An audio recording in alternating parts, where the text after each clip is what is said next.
Muy buenas noches a todos ustedes, eh, a todos los asistentes acá a este curso. Bueno, reiniciamos hoy nuevamente después de una para de un mes debido a complicaciones propias de este país, pero bueno, vamos a ver cómo nos va hoy. De todas maneras, me demoré también porque el tema que vamos a trabajar hoy es un poco extenso y por eso quiero iniciar de una vez. A las 7 empecé porque espero no cansarlos, pero sí va a ser un poco extenso. Vamos a ver. No sé si se me fue la mano en las diapositivas, pero vamos a ver cómo fue. Mm, Vámonos acá. ¿Me confirman si se ve ahí? ¿Se ve la presentación?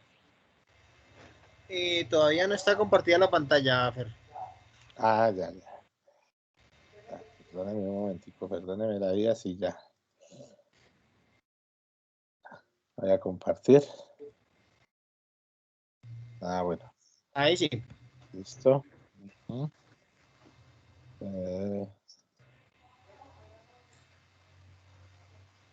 ujú.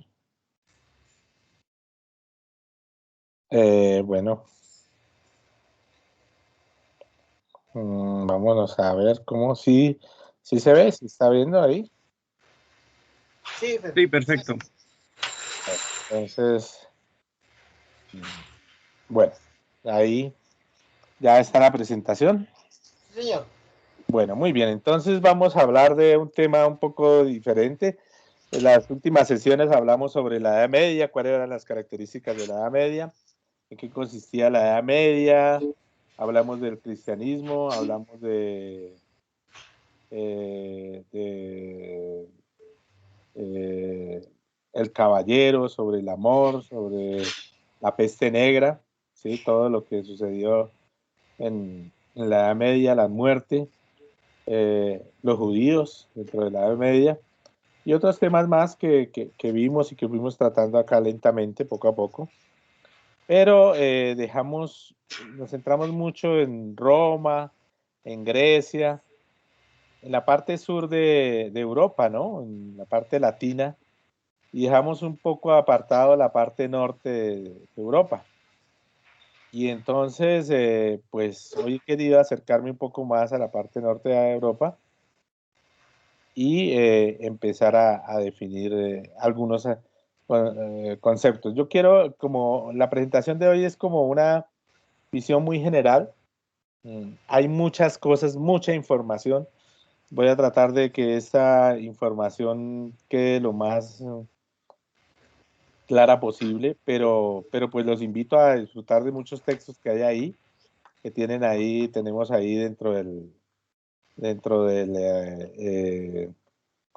el paquete que está en Drive, donde están todos los textos, hay muchos textos ahí que pueden complementar sobre este tema, pero vamos a tratar de organizarlo. No sé si alguien tiene el micrófono abierto como para que por favor me colaboren, cerrar el micrófono. Listo. Bueno, todo viene desde las invasiones bárbaras. Vamos a hablar que las invasiones bárbaras llegaron a Roma y la saquearon y cambiaron la historia de Europa después de ese imperio romano tan grande que estaba y que se convirtió después en el imperio romano de Oriente y de Occidente. Estas invasiones bárbaras, bueno, vinieron de muchos lugares, vinieron del norte de Europa, del lejano oriente con los hunos, ¿sí? Los vándalos que llegaron por España y atacaron a Cartago.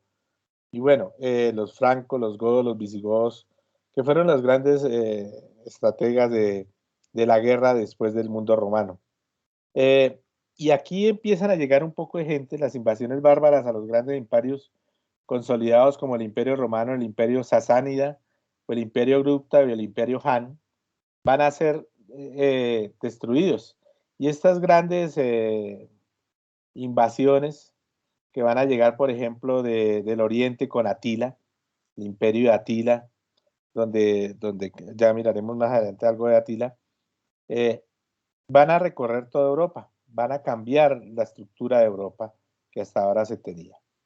Pero ¿quiénes son estos bárbaros que llaman? ¿De dónde vienen? Pues vienen básicamente de varios lugares. Entonces, y se comprenden varias estructuras sociales. Por ejemplo, por un lado están las lenguas túrquicas, los pueblos de las lenguas túrquicas, que van a ser habladas desde Europa Oriental hasta Asia Central, y el miembro más conocido de dicha familia es el turco, es la lengua oficial de Turquía. Eh, y están separadas por muchos lados. De hecho, son los Atila, es uno de ellos, de los representantes de las lenguas eh, túrcicas, y en la estepa siberiana y sobre todo en Mongolia. ¿Okay? Entonces, esta gente va a llegar acá y se va a, a consolidar en el cercano oriente, en el cercano, lo que llamamos el cercano oriente, ¿cierto? Eh, eh, y los pueblos eslavos son los otros pueblos que se van a consolidar en el mundo europeo, que van a llegar a invadir al Imperio Romano, y estos pueblos eslavos pues son los más, digamos, el grupo etnolingüístico el más grande de Europa, que es, esos sí son los de la estepa siberiana. Los eslavos son, digamos, los rusos, los eslovenos, de hecho por eso se llaman así, eh, los, eh, los polacos, ¿sí? Y hacia abajo los checos, eslovacos. Esa región es la que va, digamos, a, a empezar a expandirse como un gran grupo lingüístico importante en Europa. Y digamos, uno de los elementos claves de la caída de Hitler en la Segunda Guerra Mundial es que él quería acabar con el pueblo eslavo. Entonces, ¿cómo va a acabar con el pueblo eslavo si es la gran mayoría de Europa y del mundo? Quería acabar con esa cultura que es tan importante y es la cultura de los rusos, básicamente, y de todos los que tienen que ver con el alfabeto cirílico. Los pueblos iranios, entonces aquí es un pueblo muy interesante, que es el pueblo que más adelante se va a consolidar como el pueblo de los excitas y los partias, y finalmente se va a convertir eh, en, en el mundo de los árabes. Son un conjunto de grupos étnicos caracterizados por su empleo de lenguas iranias. Viven en el Oriente Medio, Asia Central, el Cáucaso y partes del subcontinente indio. Entonces, estos son lo que vamos a llamar más adelante, y en la próxima clase vamos a estar centrándonos en ellos, en el mundo árabe. Eh, y los pueblos germánicos. Los pueblos germánicos vienen de originarios del norte de Europa, que se identifican por el uso de lenguas germánicas. En la Europa Oriental, los pueblos germánicos se vieron desplazados por los pueblos eslavos y los magiares. De todas maneras, ellos vienen de una cultura muy importante que es de la península escandinava. Y los pueblos germánicos, digamos, van a reunir esa tradición cultural nórdica, toda su estructura que la vamos a ver hoy, religiosa, y con el Imperio Romano al frente. Ellos eran el límite del Imperio Romano. Los romanos los acabaron, los destruyeron a pesar de ser un gran pueblo guerrero, pero las estrategias militares de los romanos los destruyeron, y sin embargo, pues poco a poco ellos se esperaron la oportunidad adecuada, e invadieron el mundo romano después. Vale la pena acá destacar, por ejemplo, los túrquicos, lengua túrquica, los hunos y los húngaros. Los hunos, digamos, es una muy particularidad de tribus especial que venía de la estepa eh, siberiana de Mongolia, unos lugares planos donde donde era propicio las cabalgatas del caballo como tal, y el caballo va a ser un elemento fundamental de la guerra. Entonces, estos van a llegar y van a apoderarse de muchas partes de Europa, pero lo importante es que ellos van a llegar a Europa y no van a seguir, ni se van a devolver, ni se van a consolidar en nada, sino se van a quedar como un pueblo nómada eh, por toda Europa y dicen que los gitanos vienen de los hunos. Entonces se cree que los magiares, que son los gitanos, son descendientes de Atila y por lo menos así se dijeron en la Edad Media para legitimar su poder en esta región. Entonces, Atila llega a Roma, la saquea, la destruye, pero se devuelve y se queda en lo que hoy llamamos Hungría. Entonces aquí vemos a Atila como es un soldado guerrero, todo el mundo lo lleva para adorarlo, pero él come con la mano, come de un plato de madera, es un guerrero total, no se va a dejar deslumbrar por la exquisitez del mundo europeo, para nada. Y se dice que el hermano de Atila se llama Buda y es el origen del nombre de la ciudad de Buda. Buda que posteriormente unida a Pest formará la ciudad de Budapest. Entonces, una de las grandes ciudades europeas, ¿sí? Digamos, Atila, lo interesante que quiero nombrar acá es que hace parte de esos pueblos que van a llegar a Europa y van a traer todas sus tradiciones religiosas y culturales y van a empezar a promover unas ideas diferentes a las que se están consolidando en el mundo europeo como la idea cristiana. Pero eso serían las ideas paganas que van a llamar más adelante los cristianos. Yo quiero hablar de varios grupos culturales que van a formar, digamos, la Europa diferentes a los grupos que hemos conocido como los griegos y los romanos, ¿cierto? La cultura griega y romana. Y voy a hablar de los celtas. Entonces, voy a tratar de ubicarlos a todos en grupos diferentes, a todos ustedes en grupos diferentes que definen la tradición religiosa y cultural del mundo europeo, que es diferente al mundo romano y griego que hasta ahora hemos hablado. Entonces, los primeros que vamos a hablar son los celtas, que es un mundo antiguo, antiquísimo, antiquísimo, que está regado por toda Europa. El término celta se utiliza para describir a la gente, las culturas y la lengua de muchos grupos étnicos de las Islas Británicas, Francia, España, Portugal.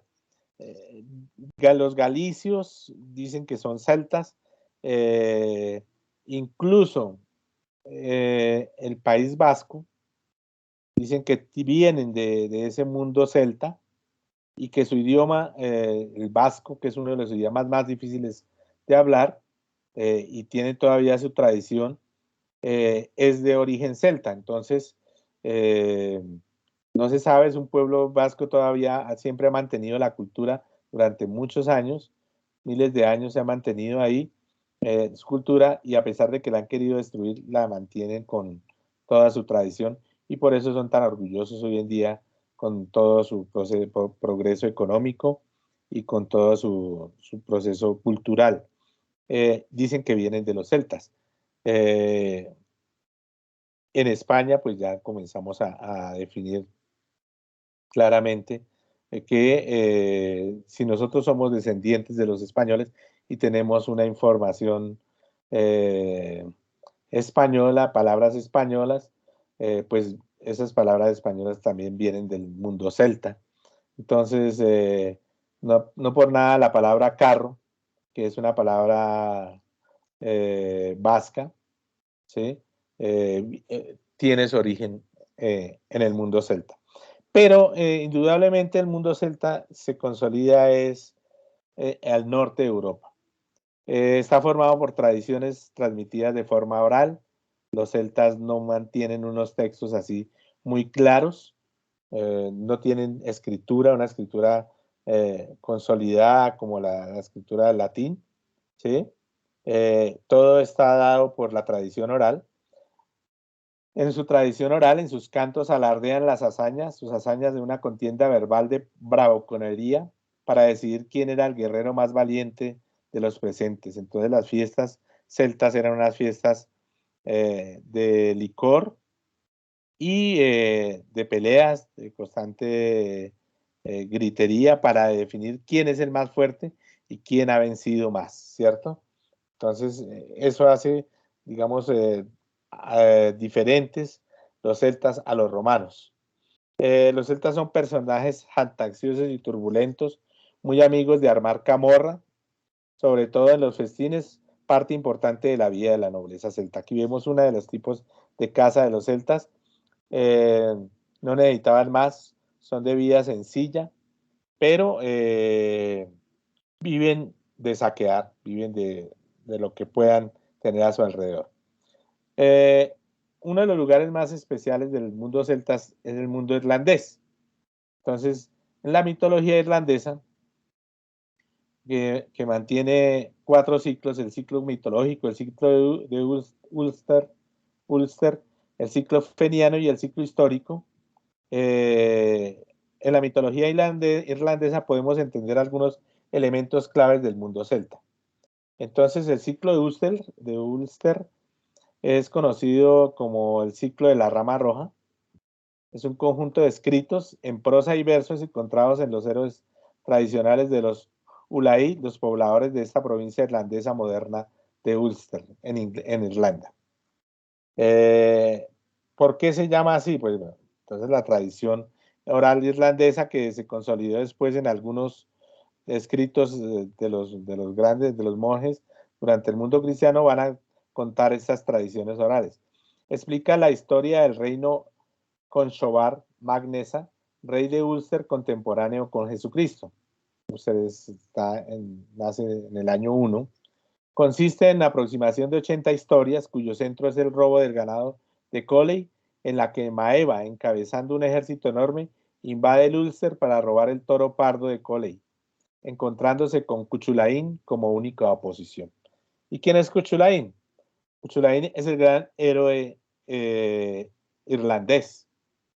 Entonces, es el personaje más famoso de la epopeya irlandesa. Su verdadero nombre es Setanta, perdón, y obtiene su sobrenombre de Chulainn, perro de Culán, después de matar al perro de Ulates, Culán, y promete que lo reemplaza como protector. El perro se le viene un perro grandísimo. Chulainn es un joven que mata al perro para defenderse, pero pues como es el protector del viejo, él se vuelve el perro del viejo, dice voy a cumplir la promesa del perro y comienza la historia de este gran héroe irlandés. Su furia guerrera es tal que es capaz de contorsiones inverosímiles. Se transformaba, tenía poder de transformación como un monstruo. Es un héroe de la luz, un héroe civilizador. Representa el culto solar masculino. Entonces, para los irlandeses, este es el gran héroe y, digamos, uno de los grandes personajes del mundo celta, Cuchulainn. Está otro ciclo, que es el ciclo feniano, que también se cuenta en prosa, que es el otro escrito que se tiene sobre el mundo celta en Irlanda, que es un cuerpo de prosa y verso que se centra en las hazañas del héroe mítico Fionn Mac Cumhail y sus guerreros de Fiann Eiream. Ossian, que es el gran escritor que va a contar este ciclo feniano, es recordado como el más grande poeta de Irlanda y el ciclo feniano. Esta es una imagen, se llama El sueño de Ossian, donde Ossian está con su lira recordando todas las grandes hazañas de los héroes del mundo feniano, del ciclo feniano. Por eso es reconocido, es admirado, es porque fue capaz de recopilar toda esa tradición oral del mundo celta en Irlanda y en Inglaterra también. Aquí va a salir de este mundo, va a salir de las Islas Británicas, va a salir una figura muy interesante que es la figura del rey Arturo, que también hace parte de la tradición celta. Y es el personaje más importante de esta tradición. El nombre significa que tiene el aspecto de un oso o el hijo del oso guerrero. Por eso se llama Arturo. Arturo se convierte en rey al acceder a la espada de Excalibur. Esa historia es muy conocida por ustedes, que estaba clavada en una piedra al lado de una capilla de Londres. Entonces, Solo el verdadero rey es capaz de sacarla. Y Merlín lo lleva allá y le dice a Arturo, si es capaz de, si usted es el rey elegido, sáquela, y Arturo lo hace. Se cuenta que Arturo había roto su espada durante un combate y Merlín lo llevó a un lago del cual surgió la dama del lago, quien le repuso la espada. Esa es hace parte de una de las grandes tradiciones de la mitología británica, de los británicos, del norte de Europa. ¿Qué va a hacer Arturo? Pues va a consolidar su reino a través de los caballeros de la mesa redonda. Actúan en nombre del rey Arturo y de la reina Ginebra, la esposa del rey Arturo. Y a partir de ahí se va a crear toda una tradición que implica un curso completo sobre la tradición de los caballeros de la mesa redonda y todos sus personajes: Percival, Lancelot, ¿sí? Gawain, todos los grandes personajes de la Tristán, ¿cierto? Todos son los grandes héroes de este mundo, de estos caballeros de la mesa redonda, que van a consolidar la literatura del mundo inglés o sajón. Ginebra ama a Lancerote del Lago. Ginebra es la esposa del rey Arturo, es un hombre pasivo, el rey Arturo es un rey de conocimiento, mientras Lancelot es el gran guerrero, ¿cierto? Y Ginebra queda enamorada de Lancelot del Lago, el hijo de la Dama del Lago, el mejor caballero de Arturo e hijo adoptivo de la Dama del Lago. Entonces, existen varias historias también que pueden conocer sobre este amor, que no es este amor ilícito, este amor mundo de infidelidad. La mujer le pone le es infiel al rey Arturo, y se crea una historia de amor muy interesante, con lo que va a dar pie mucho también a lo que le vimos en la última clase, que era el amor cortés, ¿no? Bueno, el reino se divide en dos cuando todos se enteran del adulterio gracias a la Morgana. A ver, ¿adulterio de quién? Del rey Arturo, no de la reina. La reina, el rey Arturo se acuesta con la hada Morgana.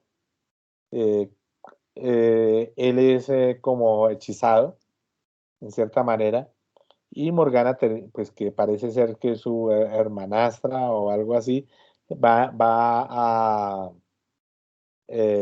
a generar pues la historia famosa de, de un personaje que va a llegar ahí, que es el hijo Mordred, que es el hijo incestuoso de Arturo y Morgana, ¿sí? Que va a matar a Arturo en una batalla, y Morgana lo lleva a Avalon para cuidar de él y enterrarlo. Entonces, en Avalon, que es el reino el reino de los cielos del mundo celta, lo va a llevar a Arturo Morgana, pero digamos, Arturo va a pagar ese pecado haberse acostado con su hermana Morgana y haber procreado un hijo. Aquí va a estar otra figura muy interesante, que es la figura de Merlín. Arturo y Merlín forman la famosa pareja del rey y druida, sin la que ninguna sociedad celta puede existir. Le aconseja y ayuda en sus empresas y establece la mesa redonda. ¿Por qué ese personaje de Merlín? Merlín es un personaje interesantísimo, y pues va a marcar, digamos, toda la tradición del mundo medieval y del mundo feudal. O sea, el rey no funciona si no tiene a su lado un druida que le pueda aconsejar. ¿Quién es Merlín?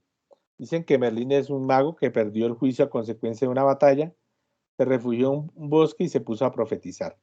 Merlín es hijo de un demonio incubo llamado Belial el Bestial, lo que explica sus poderes. Se convierte en consejero permanente y mago titular de Uther. Acaba sus días, Merlín muere, acaba sus días en el bosque Rosilande junto con su amada Nimue, la Dama del Lago. Recuerden, la Dama del Lago, la madre adoptiva de Lancelot, ¿sí? Y donde Merlín llevó a Arturo para que le organizara la espada. Entonces, eso va a ser, digamos, el fin del mago, del gran mago dentro de la tradición europea, la figura del mago se va a reencargar, se va a identificar con este personaje que se llama Merlin. ¿Qué es un druida? ¿Y qué es un druida? Un druida es una persona de la clase sacerdotal de la Europa céltica que va a predecir el destino de las cosas, va a decir cómo debe hacerse las cosas para que todo salga bien. Si no está el druida al lado, las cosas van a provocar una desgracia. Se decían, ¿quiénes son los druidas? Se decían que estaban imbuidos en la Awen, la inspiración, realizaban sacrificios humanos, creían en la reencarnación, tenían un alto estatus social en los pueblos y practicaban algunos rituales como el del roble y el muérdago, que es un elemento eh, clave dentro de su eh, manejo de las pócimas eh, para realizar los encantamientos. Bueno, otro grupo importante aquí dentro de la cultura nórdica del norte de Europa, aparte de los celtas, van a llegar otros personajes que son muy interesantes y que se van a denominar los vikingos. ¿Quiénes son los vikingos? Pues son guerreros germánicos, famosos por ser grandes navegantes y realizar incursiones de ataque y saqueos por toda Europa. Los vikingos van a generar miedo total. Ellos llegan a un lugar, lo saquean, matan a todo el mundo, destruyen el ejército y se van. No permanecen ahí, pero son grandes guerreros, son personajes con una capacidad para la guerra impresionante. Procedentes de Escandinavia, adquirieron fama de sangrientos, salvajes y despiadados por sus incursiones violentas. De hecho, mire, van a llegar desde el norte de Europa, desde la península escandinava, y van a llegar a Inglaterra, al norte de Francia, al norte de Europa, en Alemania, en el mar Báltico, van a llegar hacia el mundo de los eslavos, hacia el Principado de Rus, y van a tomarse toda Europa y van a llegar a Islandia y después a Groenlandia. Las excursiones escandinavas van a ser muy, muy importantes porque van a transformar la forma de vivir del mundo europeo. Entonces tienen un enemigo común y cómo atacar ese enemigo común, cómo cuidarse y qué significa enfrentarse a este tipo de personajes. ¿Quiénes son ellos? Los vikingos, ¿cuál es la principal característica? Dominaron el mar. Gracias al buen manejo que hicieron de las velas. Dominan las velas, dominan el viento, pueden ir por donde quieran fácilmente. No necesitan eh, personas que manejen los remos de alguna u otra manera. Son para orientar el barco, pero su funcionalidad está en el manejo de las velas. Pero tiene una falla, no conocen la brújula. Por eso los vikingos, digamos, van a hacer excursiones por toda Europa e incluso van a llegar a Vinland, a América. O sea, son los primeros en llegar a América, ¿sí? Pero ellos no saben que están en América. Ellos no lo saben, porque, digamos, no conocían la vela, llegaban a un lugar y no tenían ni idea de dónde estaban, no conocían, perdón, la brújula, llegaban a un lugar y al no manejar la brújula ni orientarse bien hacia dónde iban, de dónde venían, pues se devolvían tanteando por donde llegaron y no, pues nunca organizaron una expedición diferente. Sin embargo, van a, van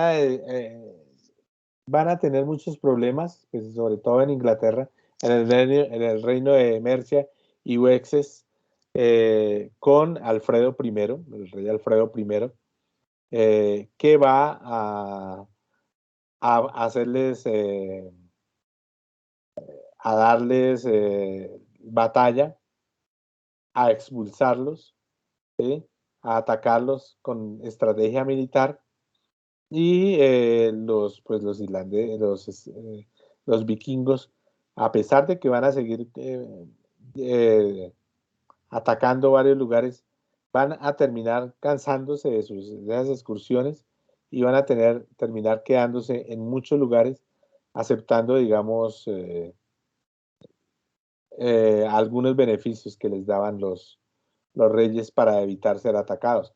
Entonces llegaron a París, por ejemplo, ellos llegan a París, pero en París, pues el rey les da una tierra y les dice que si no destruyen a París ni destruyen ningún de las regiones, ellos se pueden quedar con la parte norte, con las británicas, la Britania, y entonces ahí, pues los vikingos mm, se van a asentar y van a dejar de ser nómadas, de ir de un lugar a otro para saquear, y se van a cristianizar más adelante. Pero esto va a ser siempre complejo porque para ellos la libertad es fundamental. Por ejemplo, uno de los elementos que pierden con la cristianización es la libertad de la mujer. ¿Qué es la mujer vikinga? La mujer vikinga es un elemento fundamental dentro de la sociedad. Es una mujer libre, controla y organiza las propiedades sin necesidad de aprobación de su marido, es la que maneja los espacios, aprovisiona la granja y gestiona el alimento de su familia para que en el invierno no se mueran de hambre. Es importante porque los vikingos conocen el invierno, saben qué es el invierno, se planifican, cada año deben estar planificando su vida, su forma de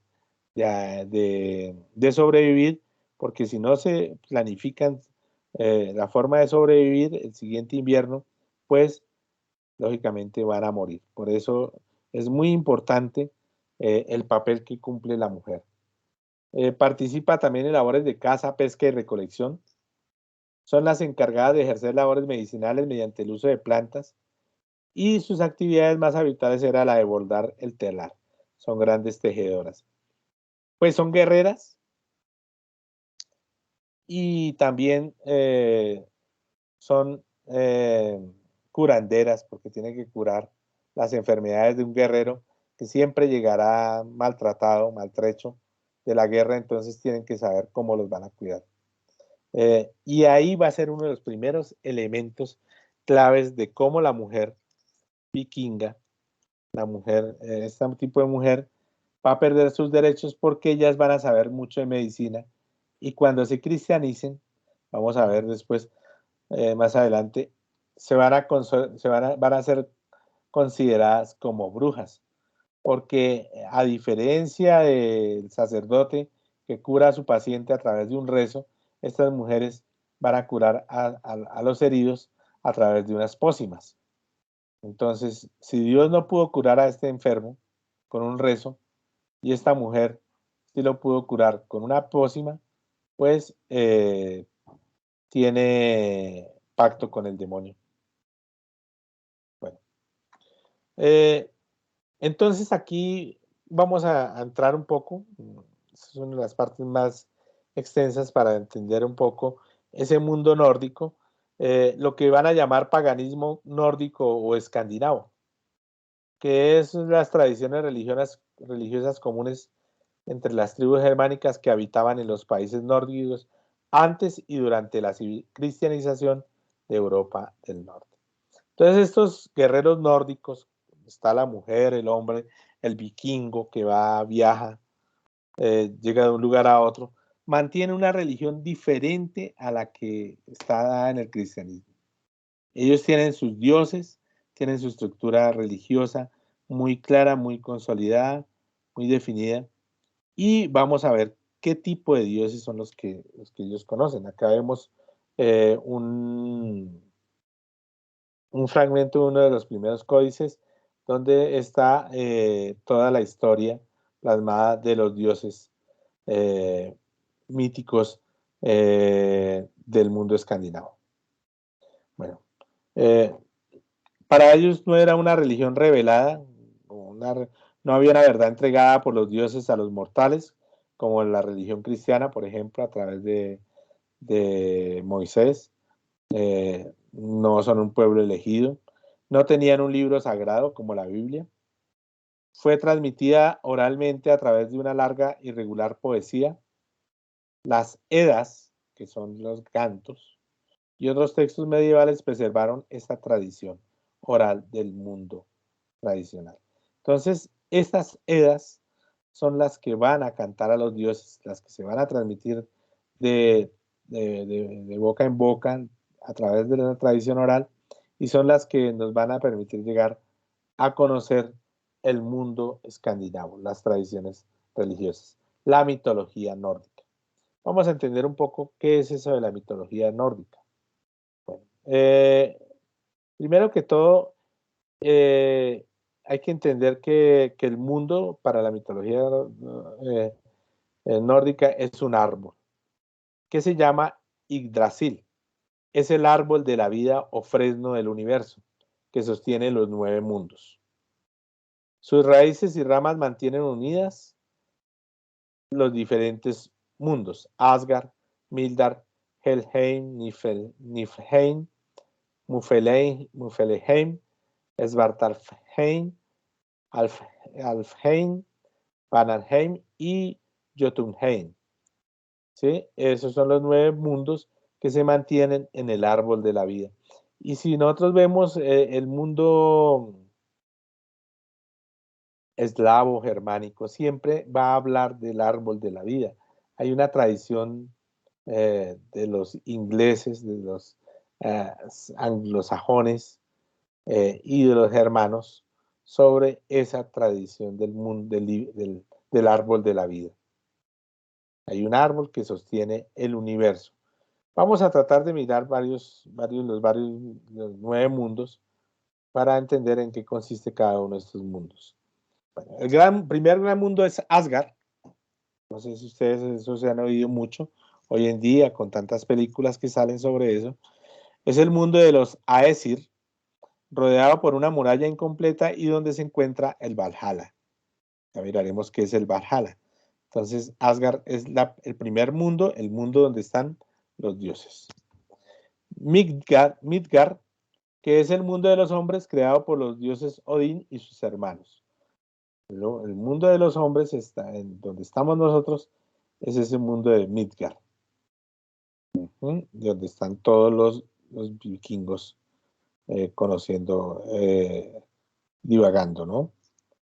Helfheim es el reino de la muerte y se encuentra en la parte más profunda, oscura y lúgubre de Niflheim, la parte más, el infierno, pero la parte más profunda del infierno. Niflheim, perdónenme la pronunciación, es el reino de la oscuridad y de las tinieblas, envuelto por una niebla perpetua. Ya está más o menos como un infierno. En él habita el dragón Nidborg, que roe sin cesar las raíces del fresno perenne de Yggdrasil.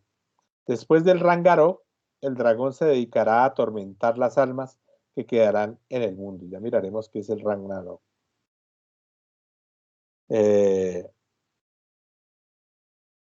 Muspelheim es el reino del fuego y del hogar de los gigantes de fuego. Es otro mundo, un mundo especial donde están los grandes monstruos, los grandes gigantes, los antiguos seres del mundo nórdico.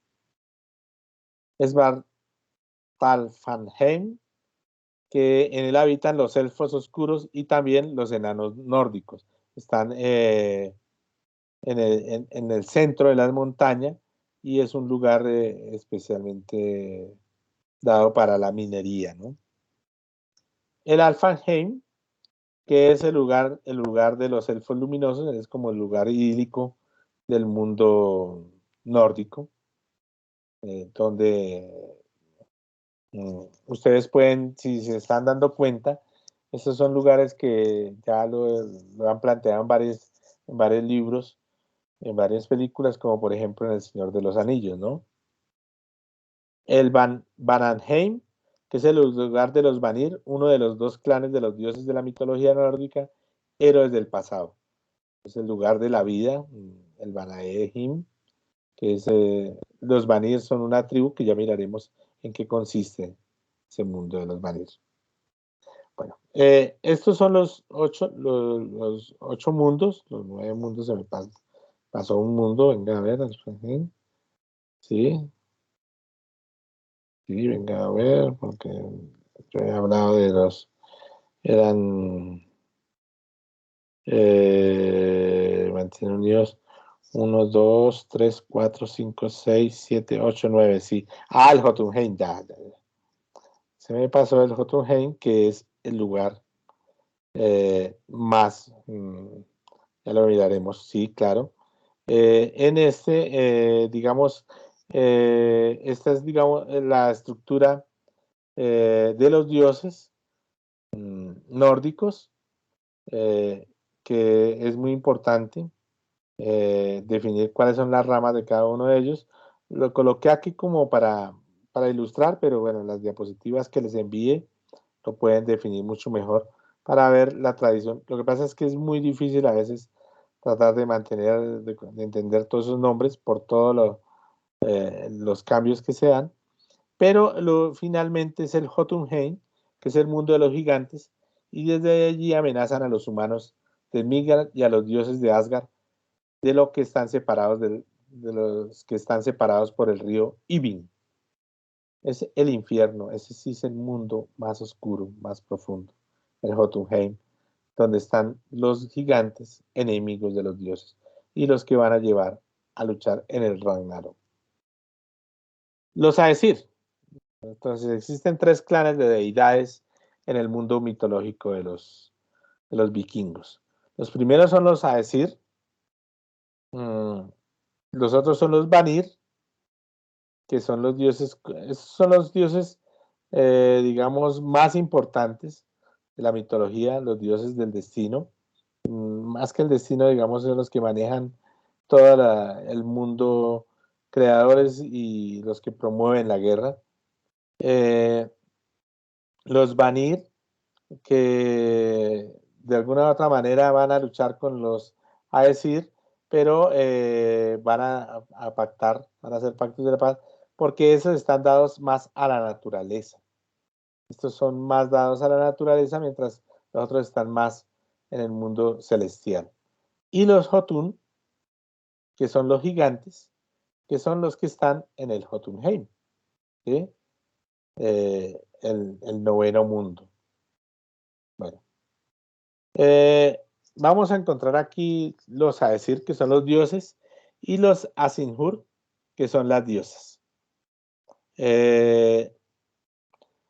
Los dioses estos Aesir, recordemos que están en, en Asgard, ellos están en Asgard, y digamos son los dioses más importantes del mundo vikingo, del mundo nórdico. El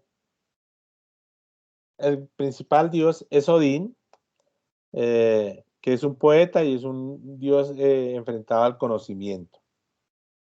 El otro dios es el hijo de Odín, que es Thor, dios del trueno, con su guante de hierro, su famoso martillo Holnir y dueño de un cinturón mágico. Es el dios más importante, dios guerrero, que va a transformar, digamos, dentro de la mitología nórdica. Balder, que es el hijo de Odín, dios de la belleza, la inteligencia, la luz y la verdad. Balder va a ser asesinado. Esta es una de las escenas donde Balder es asesinado, el hijo de Odín, por, ya miraremos por Loki, pero ya miraremos cómo es que lo asesina. Tyr, que es el dios del valor, de la guerra y la sabiduría en la batalla, sacrificó su mano para que el resto de los dioses pudieran atar al gran lobo Fenrir, que el lobo Fenrir es el dios, el hijo de Loki, que va a transformar, va a hacer la destrucción del Ragnarok. Ya miraremos cómo es eso. Entonces Tyr es el dios que sacrifica a su mano para poder atrapar al lobo Fenrir. Bragi, que es el dios de la sabiduría, la elocuencia, la poesía y los bardos. Todos los que cantan las Edas van a invocar a Bragi. Heimdall es el hijo de 9 doncellas y guardián de los dioses. Duerme menos que un pájaro y el sonido de su cuerno puede oírse en cualquier lugar del cielo o de la tierra.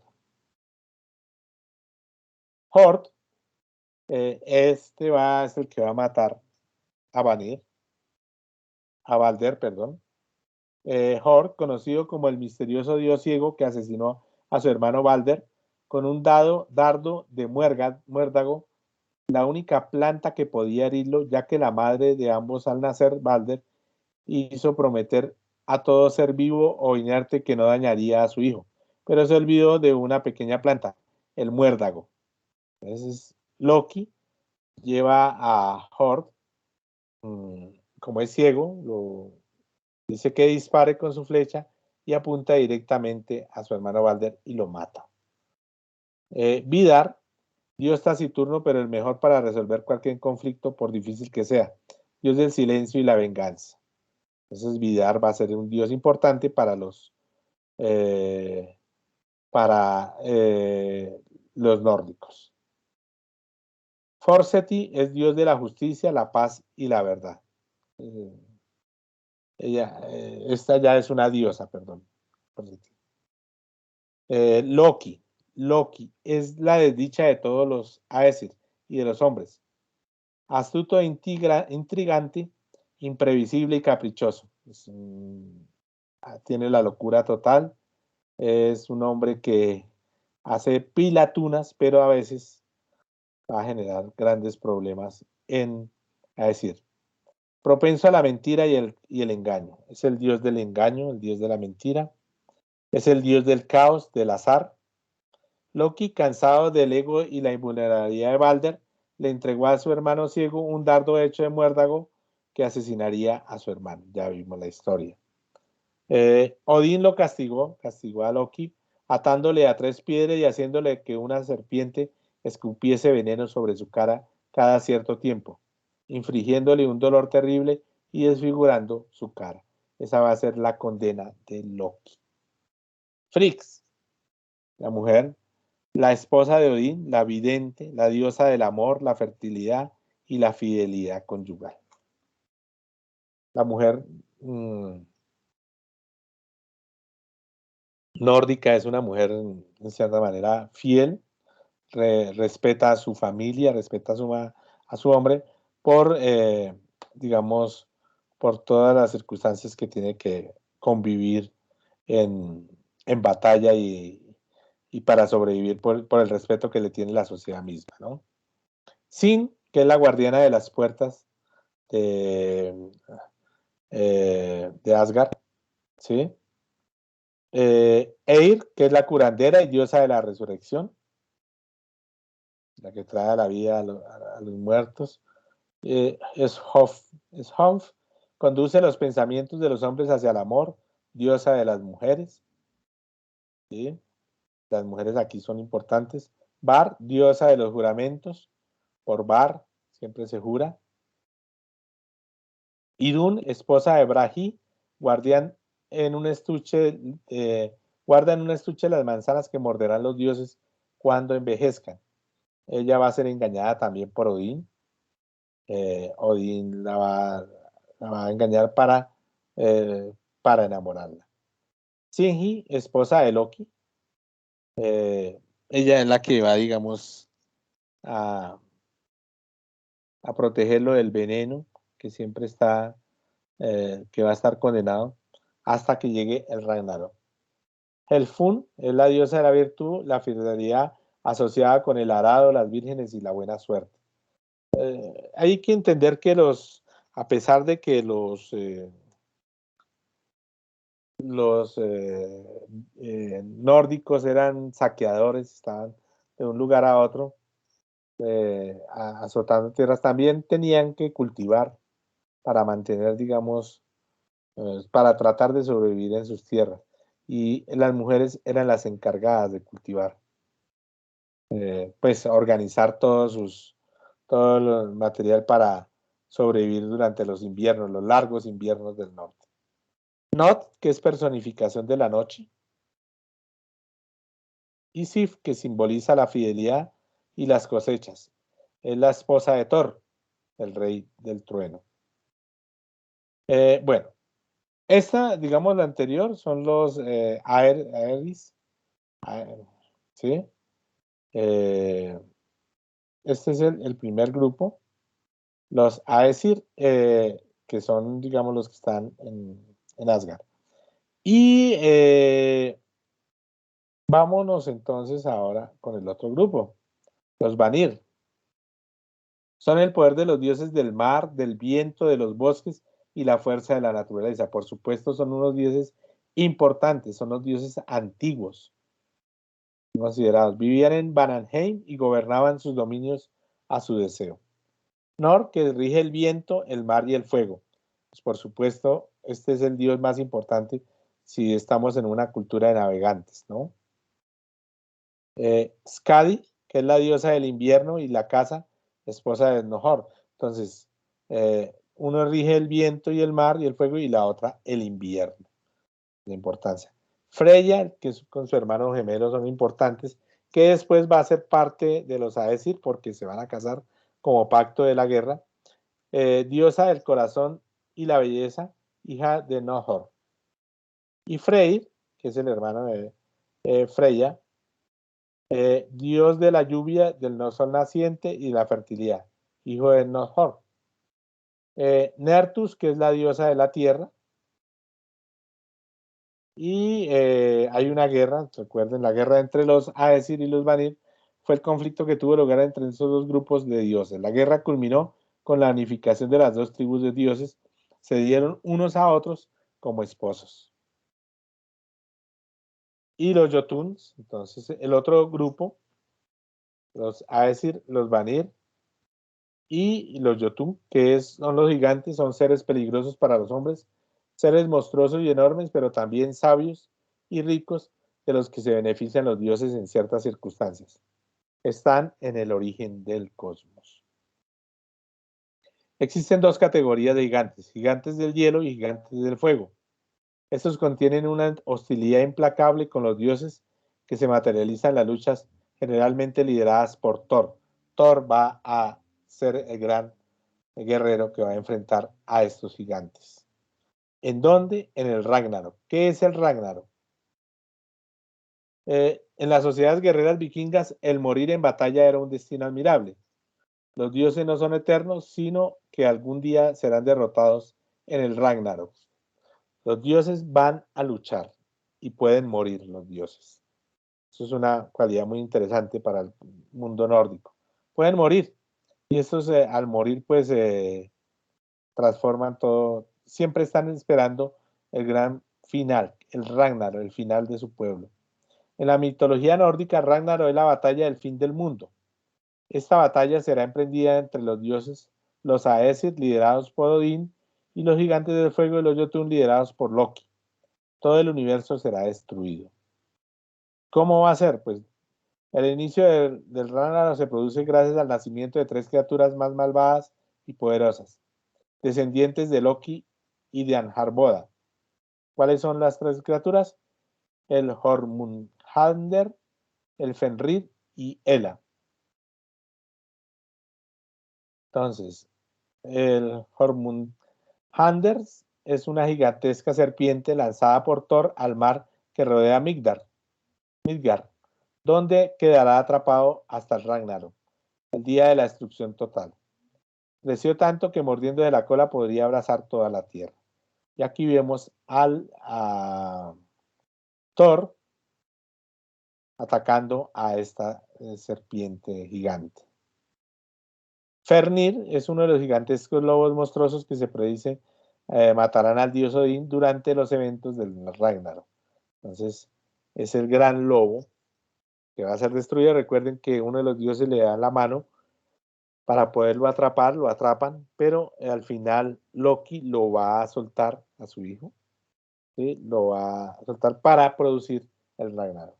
Y Hela es la encargada del inframundo de los muertos. En el lado de su cuerpo, en un lado de su cuerpo era realmente hermosa, pero en el otro lado era igual al de un cadáver en putrefacción. Y él despedía un olor nauseabundo. Eso como con la idea de mostrar el símbolo el ciclo de la vida y de la muerte. Hay lugares importantes ahí, habíamos hablado que en Asgard está el Valhalla, que es un enorme y monstruoso salón ubicado en la ciudad de Asgard, donde los muertos en combate son elegidos por Odín y guiados por las valquirias. ¿Qué pasa? Siempre los vikingos querían morir en batalla y siempre con una espada, peleando, y no podía morir lejos de su espada. Hay una película que les voy a recomendar, bueno, hay varias sobre esto, los vikingos, que no la he visto. Hay una serie que estaba viendo que se llamaba The Last Kingdom, en Netflix, El último reinado, creo. Eh, y muestra, digamos, cómo estos vikingos siempre procuran morir en guerra. Y uno de los personajes, por ejemplo, es asesinado por otra persona en la carpa, pero asesinado a traición, y este guerrero, tan famoso guerrero, no puede, pues, buscando la espada para tratar de luchar para entrar al Valhalla, porque siempre eh, quiere luchar, el guerrero que muere con la espada en mano entrará al Valhalla, pero aquí no, este personaje muere a traición y entonces será maldito y no podrá acceder al lugar de los grandes guerreros, a pesar de todo lo que ha hecho en su vida como gran guerrero para sobrevivir, ¿cierto? Otros seres fundamentales son las Nornas, ya las miraremos más adelante, tienen otro nombre. Viven en las raíces de las Dardi, hilando el destino de los hombres y en especial con hilos de oro, el de los héroes. Hay tres Nornas: Udar, lo que ha ocurrido; Verdandi, la que está ocurriendo; y Skull, lo que debería suceder. Ya miraremos más adelante cómo se traduce en otros lugares de Europa este personaje de las Nornas. Bueno, otro personaje importantísimo son las Valquirias en el mundo nórdico. Importantes personajes femeninos, miren la importancia que le dan los nórdicos a las mujeres. Seleccionadas personalmente por Odín, eran hermosas y fuertes guerreras con capacidad de sanar cualquier lesión. Su tarea consistía en llevar al Valhalla a los héroes caídos en batalla. Las valquirias debían ser vírgenes y su residencia habitual era Vingolf, situado al lado del Valhalla. La historia muy importante de las valquirias. Otros personajes fundamentales dentro de la mitología nórdica: los enanos. Es una raza especial, evolucionaron de los gusanos que se comieron el cadáver de Ymir, que fue asesinado por los dioses al principio de los tiempos. Viven bajo tierra y su ocupación principal es la minería y la metalurgia. Además poseen la sabiduría oculta y sagrada que les permite forjar armas mágicas para los héroes y objetos muy poderosos para los dioses, que son los grandes artesanos. Otros personajes son los elfos, criaturas mitológicas jóvenes de larga vida o inmortales, de gran belleza, que viven en bosques, cuevas o fuentes con poderes mágicos. Los elfos. Otro personaje es el troll, personajes mitológicos del mundo nórdico, los trolls. Es un ser sobrenatural y temible que vive aislado en los bosques oscuros, entre las montañas y en cuevas. Tiene una forma humanoide, lucen horribles, grotescos, desagradables y descuidados, con piel irregular y oscura, con propiedades de regeneración y cabellos enmarañados. Su tamaño supera los 2 metros de altura y disponen de una gran fuerza. Un troll no puede ser alcanzado por la luz del sol, pues si lo hace se convierte en piedra. Ese es el motivo por el que moran en cuevas o agujeros debajo de la tierra. Muchos lugares del norte, en Escandinavia, en la península escandinava, en Suecia, por ejemplo, se creen todavía en estos trolls, y por ejemplo hay lugares, hay piedras, dicen, son troles. Esos eran troles que quedaron convertidos en piedra. Le llegó el sol, lo que ve el amanecer, y esas montañas, esas rocas gigantes, son troles, simplemente. Y ellos lo creen, lo sienten. Eh, por ejemplo, los gnomos, en Suecia hay casas para los gnomos, en los bosques. Hacen casas para que los gnomos lleguen. Ellos lo creen. Y donde hay un lugar de gnomos o de elfos, por ahí no pasa una carretera, porque es respetado. Seres mitológicos elementales que moran en las entrañas de la tierra, trabajando en minas, custodiando tesoros subterráneos y cuidando de los metales y piedras preciosas. Roban a las personas ambiciosas y con mucho dinero. Los duendes son otros personajes ahí. Los duendes son criaturas mágicas consideradas como demonios en algunos lugares. Son personajes de baja estatura y aspecto humanoide, con largas orejas puntiagudas y piel verdosa. Se caracterizan por ser seres elementales, cuidadores de la naturaleza y el bosque y muy escurridizos. Una diferencia entre los duendes y los gnomos, ¿no?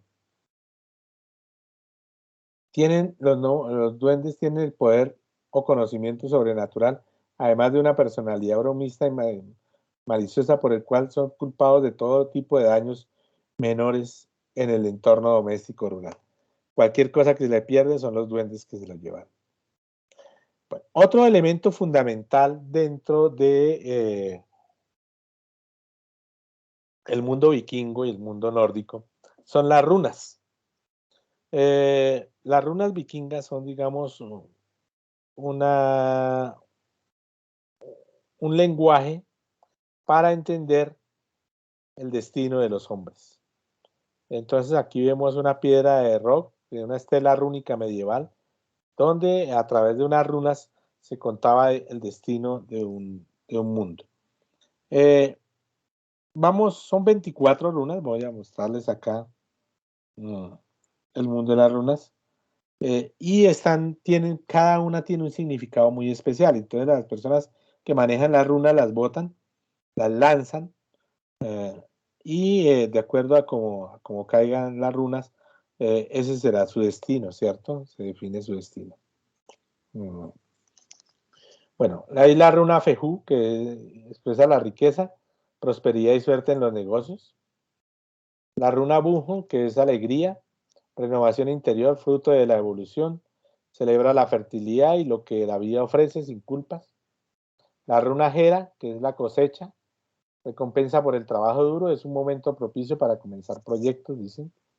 La runa Manás, que es el ser humano, toma decisiones exitosas, creatividad y poder de convicción para subsanar errores. La runa Nautis o Nautis, necesidad o prosperidad, o precariedad, perdón. Nadie ni nada es perfecto. Reconocer dónde están los fallos propios es el primer paso para poder cambiar. La runa Kano, Ken, enfermedad, representa un avance por camino libre de obstáculos. Representa dos cosas, o la enfermedad o un avance. Granizo, que es la runa Agalaz, es el cambio fundamental para evolucionar. El momento de crisis hay que reconocerlo como una oportunidad para avanzar. La runa Berkana, que es el árbol de abedul, es la gran capacidad para generar y repartir amor, ayuda y protege a los seres queridos. La runa Isa, que empieza frente a los ambientes, da firmeza frente a los ambientes y personas inestables, es el hielo. La runa Tir, o Tiwaz, que es el dios Tir, representa al dios Tir, que es el momento de actuar y expresar con firmeza para lograr lo que se proponga. La runa Jebo, que también hace parte del dios Tyr, que es el trabajo en equipo muy beneficioso en una buena época para las relaciones. La runa Raido, que es el viaje, que es la perspectiva de viajes y cambios, necesidad de retirarse para pensar. Bueno, la runa Tor o Turizás, que indica un nuevo comienzo, abrir plenamente, aceptando los cambios y liberar las ideas caducadas. La runa gigante. La runa Ewas, que es el caballo, siempre se cuenta con la fuerza para avanzar en lo propuesto, aprovechar el impulso y actuar con nobleza y respeto. La runa Asus, que son los dioses, confían en la creatividad y las señales y las sincronicidades. Ellos aportan grandes beneficios. El árbol peral, que es la runa Pert, que es la suerte, la prosperidad, la transformación interior, son aspectos muy positivos. La runa Eiwas, que es el héroe, solidez, la estabilidad necesaria para actuar, es un momento excelente para conseguir lo que se proponga. La runa Dagas, que es la capacidad para integrar los opuestos, la renovación y la evolución. Alcanzar libertad y madurez, que es el día. La runa Algis, que es el alce, no confiar ciegamente en los demás, aprender a decir no y a manifestar las necesidades, especialmente en los negocios. Riqueza o prosperidad de la runa Odal, Otala u Otila, que es actuar de forma diferente, abrir a la creatividad y manifestar justo lo que se necesita para alcanzar la felicidad. Bueno, Suilo o Esvuelo, que es de la antigua runa y la actual es la Sige o Sol, ¿sí? Que es la fuerza del rayo, es la voluntad inquebrantable para conseguir cosas inimaginables. La runa Lagus, que indica a una persona satisfecha que sabe conectar consigo mismo y con recursos internos. Catarata u océano. Héroe, runa Igus, Iguaz, que son recursos necesarios para gestar, exponer y poner en marcha nuevos proyectos. Capacidad para relacionar, ayudar y lograr metas. La runa de agua, que es la runa Brus, es tener creatividad, una intensa vida. Sin embargo, el exceso puede provocar un descenso de la energía y la dispersión mental. Y la runa 25, que es la runa en blanco, o de Odín. Todo lo que comienza tiene un fin y todo lo que termina tiene un inicio. Esta runa te enseña a aceptar aquello que en la vida es inevitable. Entonces, como pueden ver, son 25 runas que marcan el destino de los hombres y están definidas con los dioses. Bueno, muy bien. Una vez culminado esto, vamos digamos, este sería el final del mundo nórdico a través de la mitología vikinga, de mitología nórdica, y es la que va a marcar, digamos, esta religión tan importante. Vamos a pasar a otro escenario, que es el de las hadas, el mundo férico, que es el mundo de la magia. Hay un libro, por ahí propuse un libro que llama La Rama Dorada. Más adelante hablaremos de la Rama Dorada, muchas más adelante, cuando hablemos de literatura fantástica y cuando hablemos del Renacimiento, sobre el mundo de la magia y la alquimia. Pero por ahora, digamos, entender que el mundo de las hadas está relacionado con la magia, con la naturaleza como tal. ¿Quiénes son las hadas? Las hadas tienen forma humana, pueden desplazarse por aire con alas o sin ellas. El tamaño suele variar entre unos pocos centímetros hasta la estatura humana o más. Puede ser más grande que uno. Una hada es un espíritu fantástico protector de la naturaleza con la habilidad innata de manipular la magia, con largos periodos de vida o inmortales, permaneciendo invisibles u ocultos ante el ojo humano.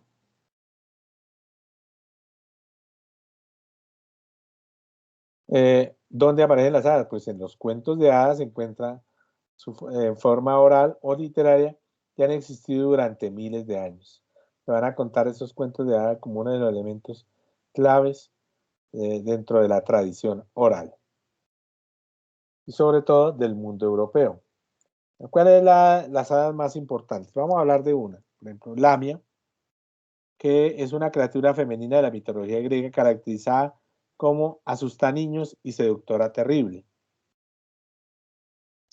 Se convirtió en amante de Zeus. Cuando la esposa de Zeus, Hera, descubrió la infidelidad, asesinó a los hijos de Lamia como venganza y la convirtió en un monstruo. Fue condenada a no poder cerrar sus ojos, de modo que estuviera siempre obsesionada con la imagen de sus hijos muertos. Zeus le otorgó el don de poder distraerse los ojos para así descansar y volver a ponérselos luego. Lamia sentía envidia de las otras madres y devoraba a sus hijos. Tenía el cuerpo de una serpiente y los pechos y la cabeza de una mujer. Entonces, la idea de Lamia es muy importante porque pues vamos a mirar, hay figuras tradicionales en nuestro mundo actual, como la patasola o la sin sombrero, que también habla de ese mundo de la mujer que pierde sus hijos y que va gritando. Bueno, otro elemento, otro del mundo de las hadas, otros hadas importantes, las ninfas. Una deidad menor femenina asociada a un lugar natural como puede ser un manantial, un arroyo, un monte, un mar o una arboleda. Eran hijas de Zeus, nunca envejecen ni mueren por enfermedad y pueden engendrar de los dioses hijos completamente inmortales. Entonces estas ninfas, recuerden que una de ellas es la madre de Aquiles, ¿sí? Se caracterizan por estar en lugares en lugares de agua, en sitios de agua, en pozos, en lagos, en ríos, ¿cierto? Entonces, las náyades son unas de ellas, son ninfas de los cuerpos de agua dulce, son hijas del dios fluvial Océano. Esta es una de las primeras ninfas que están en el agua. Las nereidas se las consideran ninfas del mar Mediterráneo y viven en sus profundidades. Simbolizan todo aquello que hay de hermoso y amable en el mar. Las oceánides eran ninfas hijas de Océano y Tetis. Cada una de ellas estaba asociada a una fuente o un estanque o un río o a un lago. Las dríades, esas son ninfas de los robles en particular y de los árboles en general. Las hamadríades son ninfas que están relacionadas con un único árbol y mueren si éste se corta. Las meliades son las ninfas de los fresnos, muy importantes para ellos. Bueno, y otro tipo de hadas, después de las ninfas, son las sílfides, que son espíritus del aire que están manteniendo en el sueño y que están, las sílfides en la parte femenina de los silfos, que son espíritus del aire. Las salamandras, que son las hadas del fuego, son importantes dentro de la Edad Media y en el mundo de las hadas. Las drinfas, que son hadas de la tierra, las que dan la naturaleza. Las banshees, que son espíritus femeninos que se aparecen a las personas para anunciar con sus llantos y gritos la muerte de un pariente cercano. Son consideradas hadas y mensajeras del otro mundo. Las banshees, si llegan, traen la muerte. Los pixies son pequeñas hadas esbeltas del folclore británico que viven en los bosques. Bueno, hay otro tipo de hadas, las hadas de los dientes. Cuando un niño pierde uno de sus dientes de leche, debe depositarlo debajo de la almohada. Luego el hada de los dientes vendrá y le dejará una recompensa. Son hadas más conocidas, más reconocidas. O el hada madrina, con poderes mágicos que actúa como un mentor o progenitor de alguien. Tiene sus raíces en las parcas, que son las que manejan el destino, ¿no? Están preocupadas por el carácter y el destino de sus protegidos. Una hada muy famosa en la Edad Media es Melusina. Melusina es una especial, es una de la literatura medieval francesa que abandona su mundo férico para unirse a un hombre, compartir su vida y ser la madre de sus hijos, a cambio únicamente de respetar una promesa. Se enamora de este hombre, decide volverse humana, decide abandonar todos sus beneficios de ser una hada y decide volverse humana y tener hijos de este hombre. Pero, ¿cuál es la promesa? A cambio debe respetar una promesa a este hombre. Cada sábado se convertía en serpiente de la cintura para abajo y su marido no la podía ver. Entonces el marido no la puede ver siempre. Los sábados ella se va a encerrar en un cuarto y ese es el único beneficio, la única condición que le pone a su marido, y siempre será su esposa, su amante, tendrá sus hijos, pero no lo va a poder hacer. Sin embargo, este hombre es convencido eh, por un primo que tiene que ver, que de pronto que qué está haciendo allá encerrada los sábados, que vaya y la vea, y él la ve, y entonces su marido incumple la promesa, y un sábado vio cómo la esposa salía de la tina en su cola de serpiente. Ella se convierte en dragón, va a huir de la casa, lo va a castigar por no cumplir nunca su promesa, y sin embargo tiene unos hijos, abandona a sus hijos y su marido para siempre, pero siguió volviendo al castillo para amamantar a sus hijos pequeños.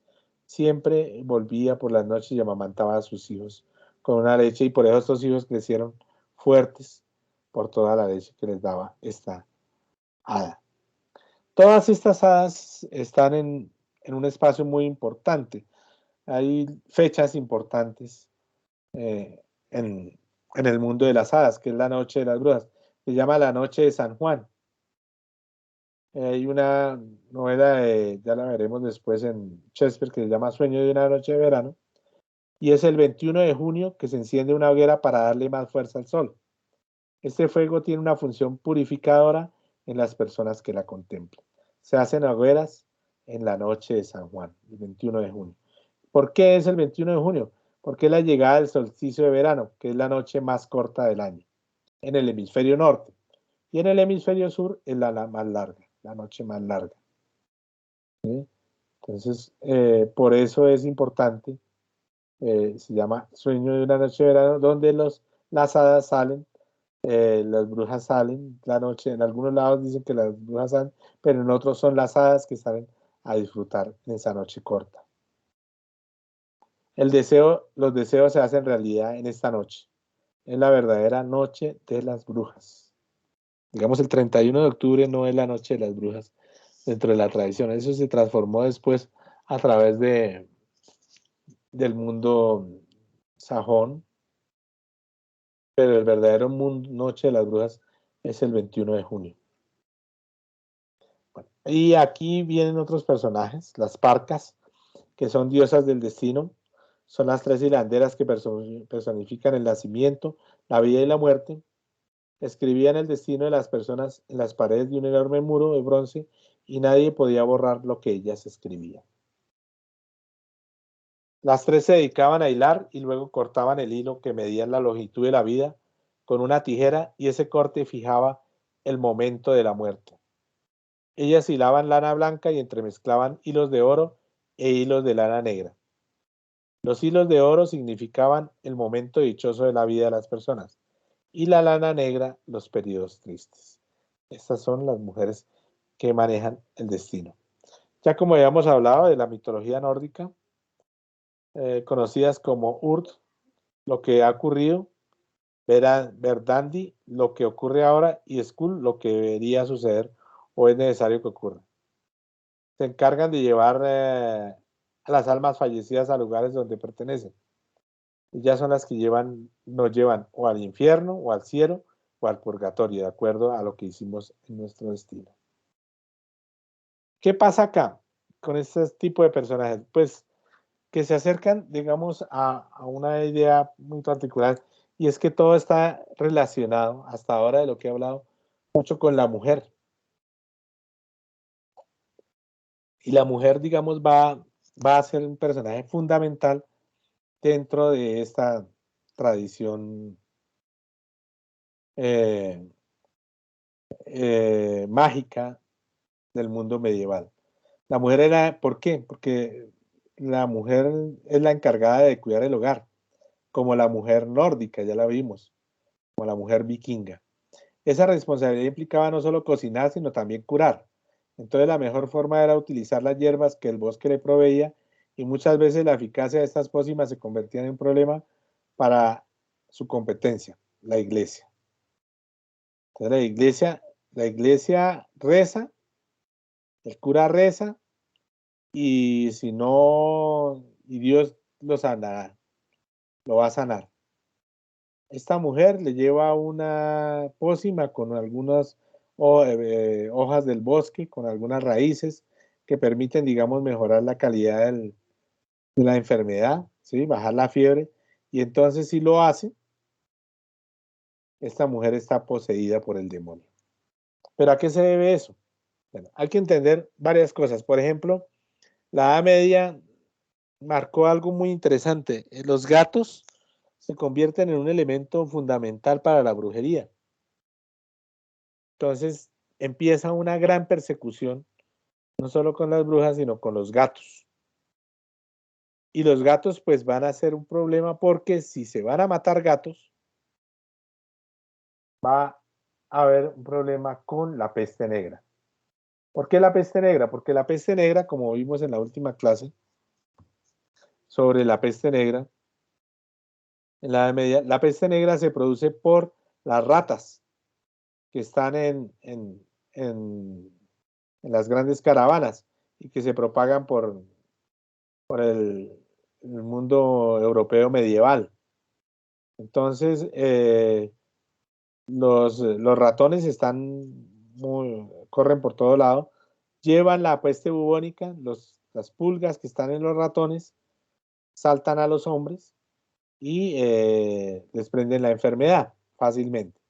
Como hay tanta rata, como hay tantos ratones, porque no hay gatos, porque los gatos son síntoma de brujería y empiezan a apartarlos y entonces empieza la persecución a las brujas. Entonces el pueblo va a sufrir básicamente por ese elemento, porque se acaban eh, los gatos y porque las ratas eh, van a dispersarse y van a ampliarse van a reproducirse durante la Edad Media. Pero ¿por qué no se puede tener gatos? Pues los gatos son, pues, sí, el mejor elemento para adquirir, llegar al- para llegar a Satanás. Entonces ya vamos a mirar cuál es el problema de las brujas. Permíteme un segundo.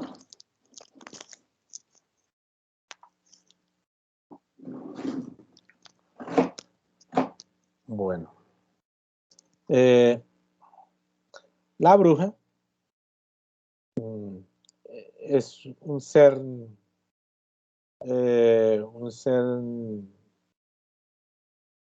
despreciable dentro de la Edad Media, que va a ser marcado, va a ser perseguido oficialmente por la iglesia. Entonces hay un libro que se llama el Maleus Maleficarium, es el martillo de las brujas, es un tratado muy completo para la persecución de brujas, cómo perseguir las brujas, cómo identificar las brujas y qué se debe hacer para eh, acabar con las brujas. Este es un libro muy especial en el que dice todos los elementos claves para llegar a la brujería. ¿Qué es una bruja? Es una mujer con capacidad de volar montada en una escoba que promueve aquelarre para invocar al demonio, que tiene poderes de clarividencia. También se le atribuye poderes de curación de enfermos del cuerpo y del alma.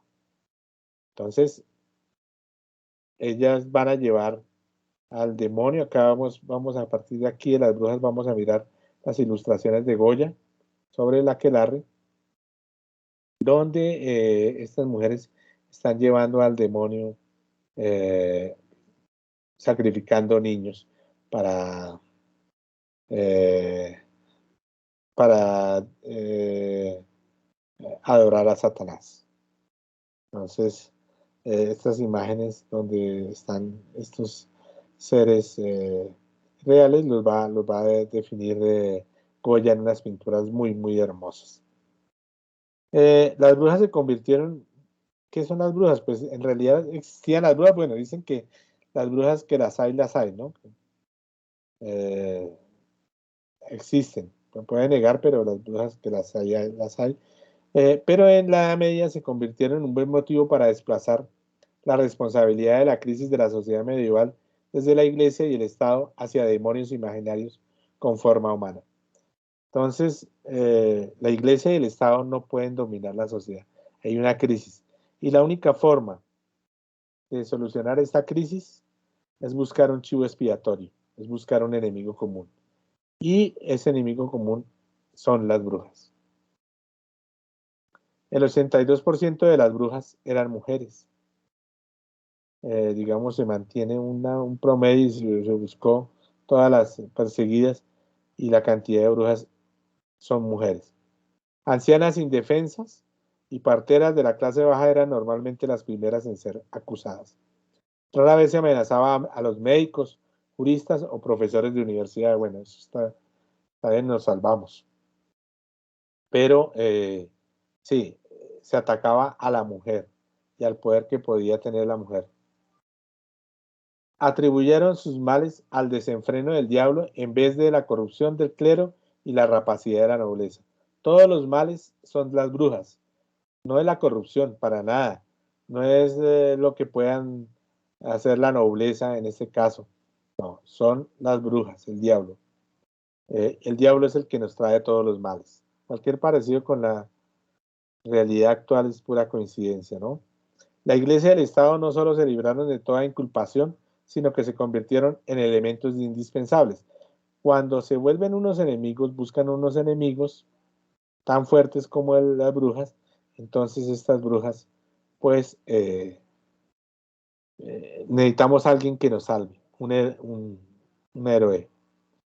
En este caso, el clero, la nobleza se presentaron como los grandes protectores de la humanidad frente a un enemigo omnipresente, pero difícil de detectar. No sabíamos dónde están las brujas. Hay que buscarlas, hay que saberlas identificar. Y el clero son los que identifican a las brujas. Había por fin una buena razón para pagar diezmos y someter a los recaudadores de impuestos. Esto vale plata, perseguir brujas vale plata, hacer la inquisición vale plata y por lo tanto necesitamos buscar a alguien algún elemento para poder sobrevivir. Los esfuerzos de las autoridades por hacer la vía algo más segura eran hechos palpables. Entonces, vamos a darle seguridad al pueblo para que estén tranquilos y por eso, pues, somos los salvadores. Se podía oír realmente los gritos de las brujas cuando bajaban al infierno. Las brujas se vuelven como un terror. Ese terror todo el mundo las escucha, las están escuchando, y sobre todo en un mundo de bosques, ¿no? Un mundo medieval. Listo.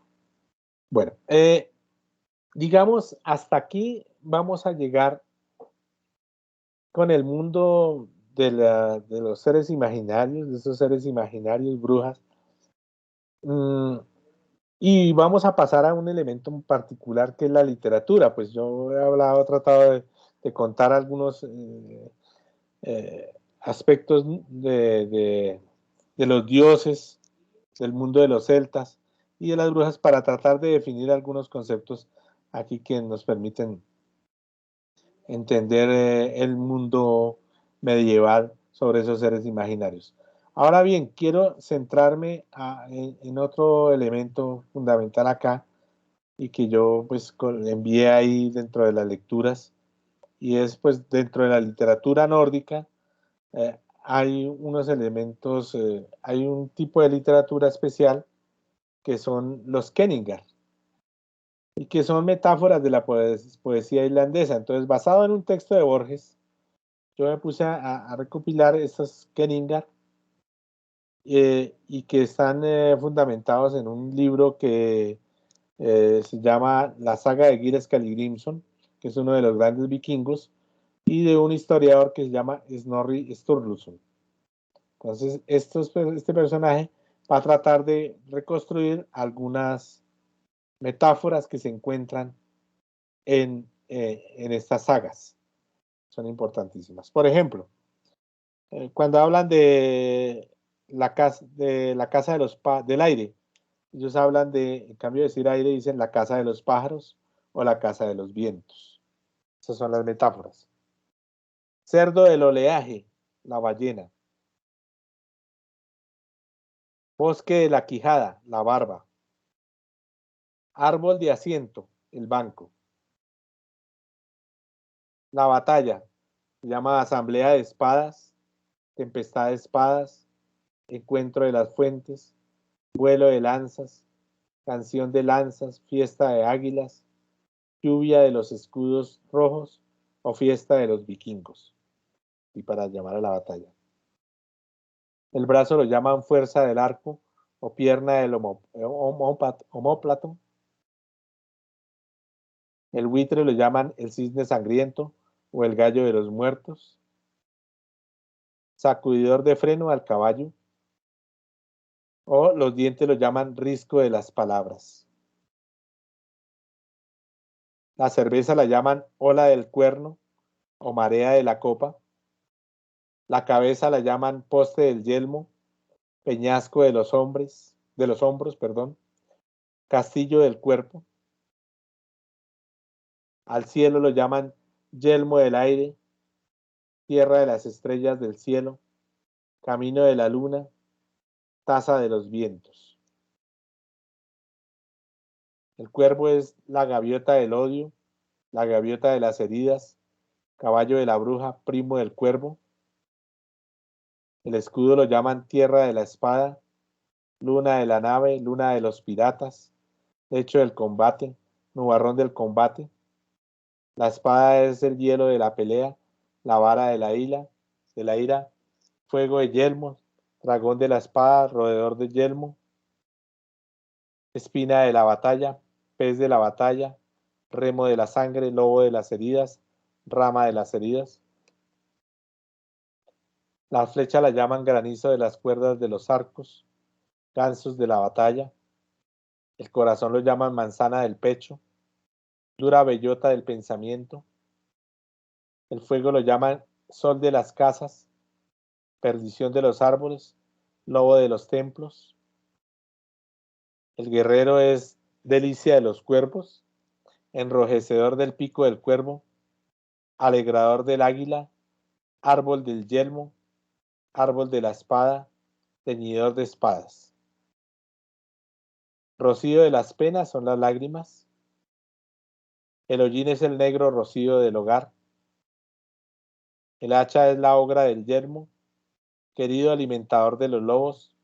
La lanza es el dragón de los cadáveres, la serpiente del escudo. La lengua es la espada de la boca, el remo de la boca. La mano lo llaman asiento del Neblí, país de los anillos de oro. El mar es el techo de la ballena, tierra del cisne, camino de las velas, campo de los vikingos, prado de las gaviotas, cadena de las islas. El muerto es el árbol de los cuervos, avena de las águilas, trigo de los lobos. La nave es el lobo de las mareas, caballo del pirata, reno de los reyes del mar, patín del viking, padrillo de la ola, carro arador del mar, halcón de la ribera. Bueno, los ojos son las piedras de la cara, la luna de la frente, la paz es el reposo de las lanzas, el oro es el lecho de las serpientes, resplandor de la mano, bronce de las discordias. El rey es el señor de los anillos, distribuidor de tesoros, distribuidor de espadas. El pecho es la casa del alimento, la nave del corazón, la base del alma, el asiento de las carcajadas.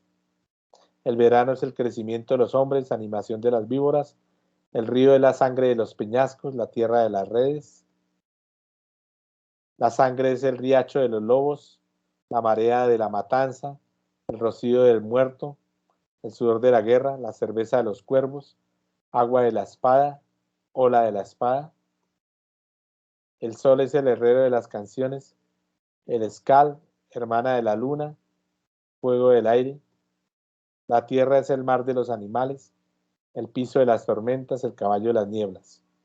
El viento es el hermano del fuego, daño de los bosques, lobo de los cordajes. Bueno, entonces, como pueden ver, estas metáforas son muy interesantes. Yo traté de organizar estas metáforas con unas imágenes que pudiesen también acrecentar la metáfora. Entonces, pues eso hace parte de la literatura escandinava con las Skenigar. Y otro elemento que hay en el bestiario medieval, es el bestiario medieval, en la literatura medieval, es el bestiario medieval, basándome en algún texto de bestiario medieval, del Manual de Zoología Fantástica de Jorge Luis Borges y el libro de los seres imaginarios, pues encontré algunos seres que aquí vamos a tratar de enumerar para concluir la clase de hoy. El elefante, lo llaman elefante debido a su tamaño, pues sugiere la forma de una montaña. Carece de deseo de copular. Esto, digamos, son las definiciones que se tenían en la Edad Media del elefante, de todos estos seres mitológicos. Seres reales o mitológicos.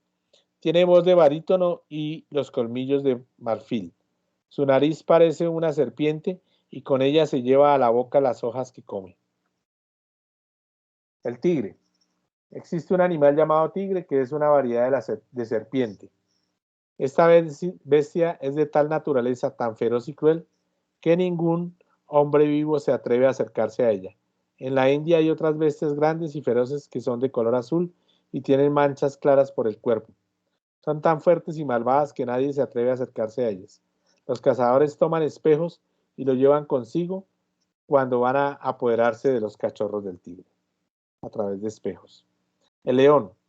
Lo que en griego se llama león significa rey, en francés. El león significa el hijo de la Virgen María. Es sin duda alguna el rey de todos los hombres, por su propia naturaleza. Tiene poder sobre todas las criaturas. Cuando el león quiere cazar y comerse una presa, traza un círculo en el suelo con la cola y deja una abertura que sirva de entrada a los animales que él desea. Los simios. También el simio es una imagen del demonio, pues de hecho tiene un principio pero no tiene final. Esto es, no tiene rabo, de la misma manera que el demonio. La naturaleza del mono es tal que cuando da nacimiento a gemelos quiere muchísimo a uno de ellos, pero desprecia al otro. Por ello, si en alguna ocasión la mona es perseguida por el cazador, aferra al que más quiere contra su pecho, sujetando los brazos y lleva al que detesta colgado a la espalda, rodeándole el cuello con los brazos. Los ciervos. El ciervo es un animal muy sediento y la razón de esta sed es que come serpientes, pues la serpiente es un enemigo del ciervo. Cuando la serpiente se dirige a su orificio en la tierra, el ciervo busca en el manantial y bebe una gran cantidad de agua, se llena la boca, la vomita en el orificio, hace salir la serpiente y la mata. El ciervo vive 50 años y al final de este periodo corre a gran velocidad por los valles boscosos y los barrancos de las montañas. El pelícano. El pelícano quiere mucho a sus hijos. Cuando nacen los polluelos, en cuanto están algo crecidos, golpea a sus padres en el rostro. Estos les golpean a su vez matándolos. Pero los padres empiezan entonces a afligirse por sus hijos y después de haberse lamentado durante 3 días sobre los polluelos que han matado, la madre al final del tercer día se abre el costado y deja caer su sangre sobre los cuerpos muertos de los pequeños y los despierta a la vida. Una figura alegórica al mismo Jesucristo, ¿no? El águila. Cuando empieza a envejecer, su vuelo se hace pesado y su vista turbia. ¿Qué es lo que hace el águila? Busca en primer lugar un manantial de agua pura y vuelve allá arriba, al cielo del sol, y quema todas sus viejas plumas. Hace que se desprenda la película que cubría sus ojos y desciende volando hacia la fuente, en la que se sumerge 3 veces renovándose y volviendo a ser joven. El grifo. El grifo es el ave más grande de todos los del cielo. Todos los miembros de su cuerpo son como los de un león, pero sus alas y su rostro son como los de un águila. Es tremendamente hostil a los caballos, pero también es capaz de despedazar a cualquier ser vivo que encuentre en su camino. Son capaces de llevar a su nido un buey o un caballo para dar de comer a los polluelos. La grulla. Todas las grullas están de acuerdo respecto a lo que deben hacer con las que se cansan y empiezan a caer exhaustas. Cierran filas en torno a ellas y las sostienen hasta que las agotadas hayan descansado. Siempre hay una que guarda a las demás y vela continuamente mientras éstas duermen. Y vigilan por turnos. La que está de guardia, como la que quiere dormirse, toma piedrecillas de las patas para evitar estar tranquila. Ibis, cigüeña, abulla y garza. La ibis o cigüeña es un pájaro repugnante que vive de carroña. No se atreve a entrar en el agua pues no sabe nadar. Junto a la orilla coge los peces muertos, culebras, gusanos, serpientes y alimañas. El caradrio. El caradrio, cuando alguien está enfermo, puede saberse con la ayuda del caradrio si el enfermo está destinado a vivir o a morir. Lo llevan a la presencia del enfermo que está en el lecho y si la enfermedad es mortal, el caradrio aparta la mirada del enfermo y todos comprenden que está destinado a morir. Pero si la enfermedad tiene curación, el caradrio mira fijamente al enfermo y al caradrio, el ave absorbe la enfermedad y la dispersa y así se salvan juntos. El ave fénix vive 500 años y más. Cuando envejece va a coger ramitas secas de un precioso sarmiento de buen aroma, luego se echa encima y recibe el fuego, fiel merced a los rayos del sol. Se instala sobre el ara, enciende fuego y se incinera. Entre las cenizas se encuentra un pequeño gusano. El segundo día tiene pluma y al tercer día vuelve a la vida. Este pájaro representa a Jesús, pues tuvo el poder de morir a su albedrío y de la muerte regresó a la vida. Las sirenas son doncellas marinas que seducen a los navegantes con su espléndida figura y con la dulzura de su canto.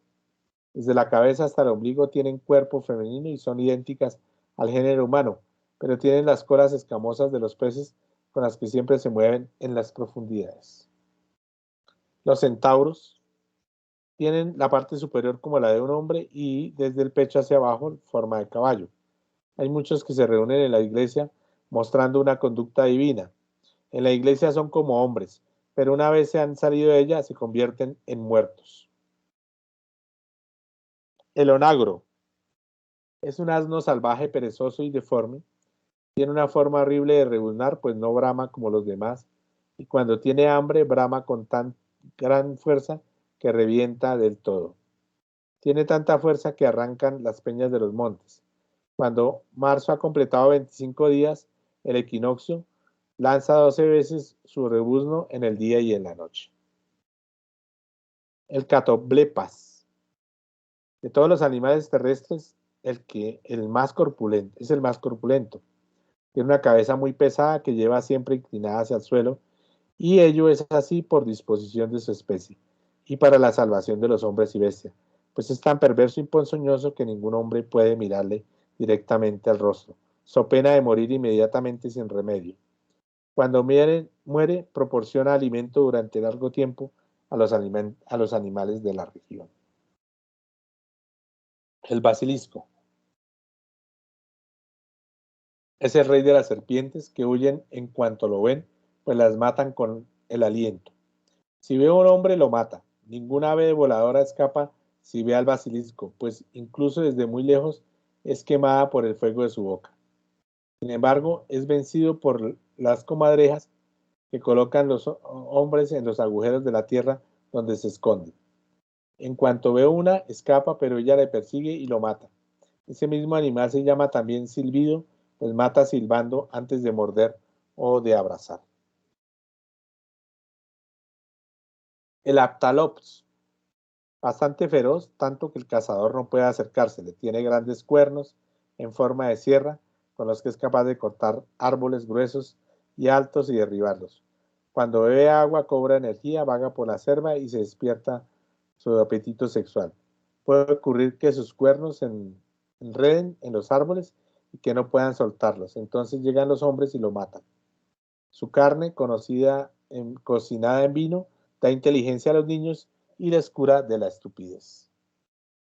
La mantícora tiene una triple fila de dientes que alternan entre sí rostro de hombre con ojos relucientes e inyectados en sangre cuerpo de león. La cola como el dardo de un escorpión, una voz chillona tan silbante que evoca las notas de una flauta. Es ávida de carne humana con auténtica voracidad. Sus patas son tan fuertes, sus saltos son tan potentes, que ni el espacio más extenso ni el obstáculo más elevado pueden detenerla. Y vemos otra mantícora. El Afisbena tiene dos cabezas, una cabeza se halla en el lugar adecuado y la otra en la cola. Con una cabeza sujetando a la otra puede rodar en cualquier dirección, como un aro. Esta es la única serpiente que aguanta bien el frío y es la primera que sale de la hibernación. Sus ojos brillan como lámparas. Bueno, el unicornio. Es un animal pequeño como una cabra, pero muy huidizo, y los cazadores no pueden acercarse porque tienen gran astucia. Tiene un cuerno en mitad de la cabeza. Se atrapa viendo a una pura doncella revestida de una túnica. El unicornio salta al regazo de la doncella, ella lo amansa y él la sigue, así la conduce al palacio del rey. Existe otro atributo del unicornio. En los lugares donde vive hay un gran lago en que todos los animales acuden para beber, pero antes de que se reúnan, llega la serpiente y derrama su veneno sobre las aguas. Cuando los animales advierten el veneno, no se atreven a beber, sino que se apartan y aguardan al unicornio. Llega a este, entra directamente en el lago y hace señal de la cruz con su cuerno. Entonces el veneno se hace inofensivo y todos los animales beben.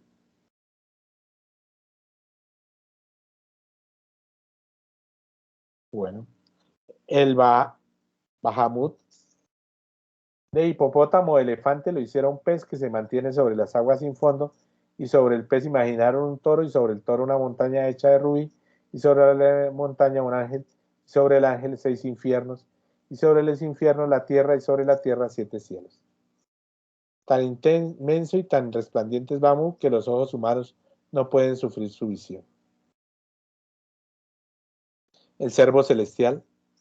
Nada sabemos de la estructura del ciervo celestial, acaso porque nadie lo ha podido ver claramente, pero sí que estos trágicos animales andan bajo tierra y no tienen otra ansia que salir a la luz del día. Saben hablar y ruegan a los mineros que le ayuden a salir. Al principio quieren sobornarlos con la promesa de metales preciosos.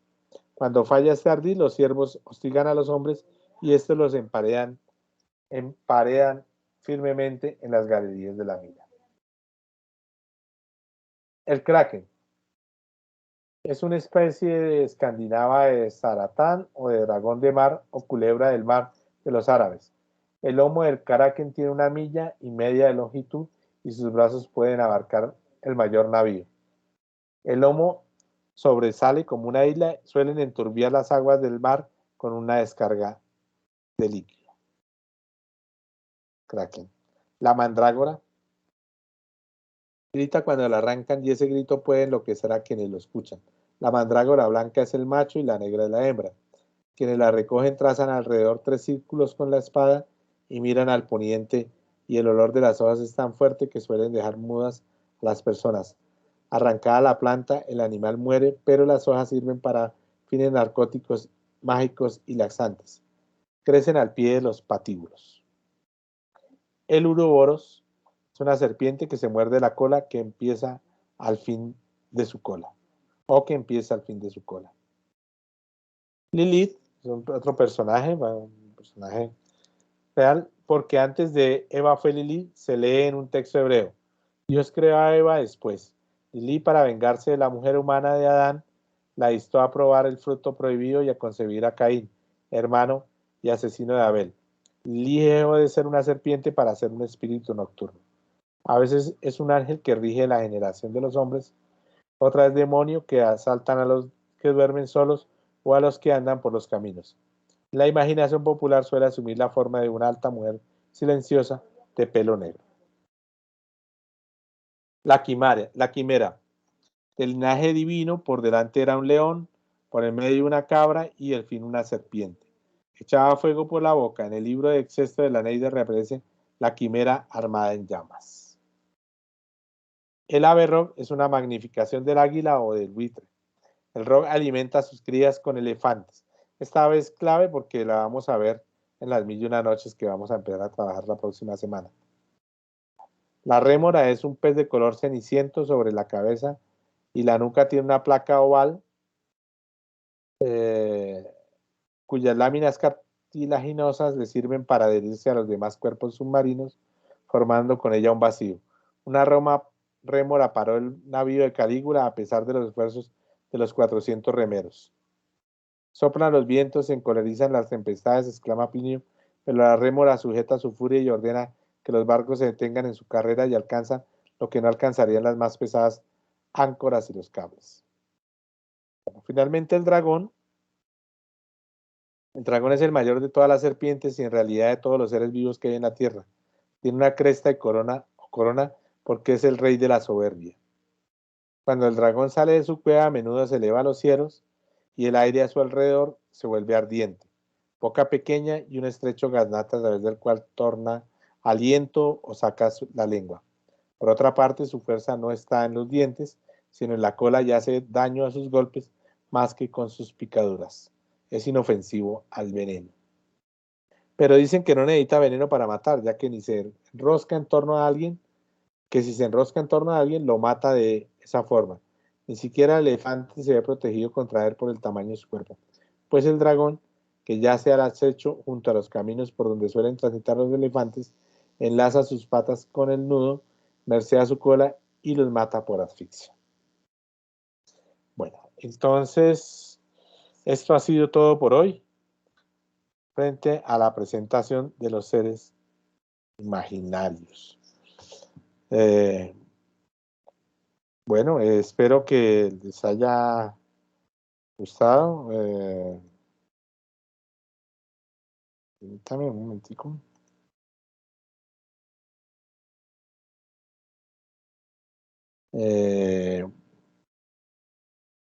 Bueno, entonces vamos a dejar de grabar y